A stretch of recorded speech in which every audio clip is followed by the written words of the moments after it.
Theresa May is still inexplicably in charge of the whole country, like all of it, like Canvey Island, everywhere. And she's certainly done a lot to cement her image as a thundering bread bin of doom.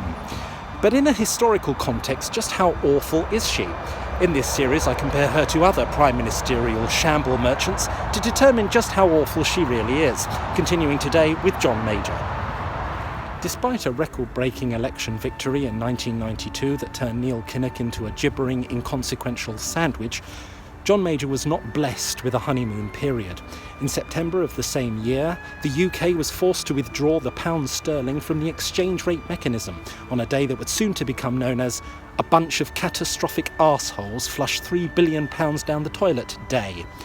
Virtually overnight, John Major went from the mastermind of the 92 election to a universally derided, financially incompetent half-wit who couldn't buy a Twix without burning down the newsagent.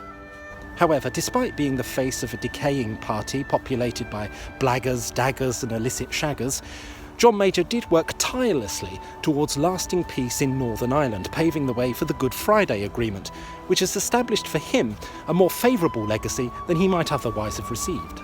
Theresa May's legacy will not be favourable. Theresa May's legacy will be a perished ham, packed with explosives, bursting in our faces forever, thanks to her Brexit deal, which would, among other things, ensure a new period of uncertainty on both sides of the Irish border.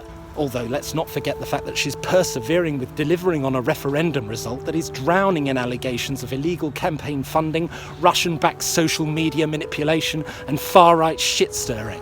And rather than address the obvious slide into filthy far-right politics that the Leave campaign was planning all along, she has instead come up with a Brexit deal that is somehow opposed by everyone, further bolstering her position as the most incompetent, desperate and embarrassing Prime Minister we've ever had, and who makes John Major look like bloody Thor.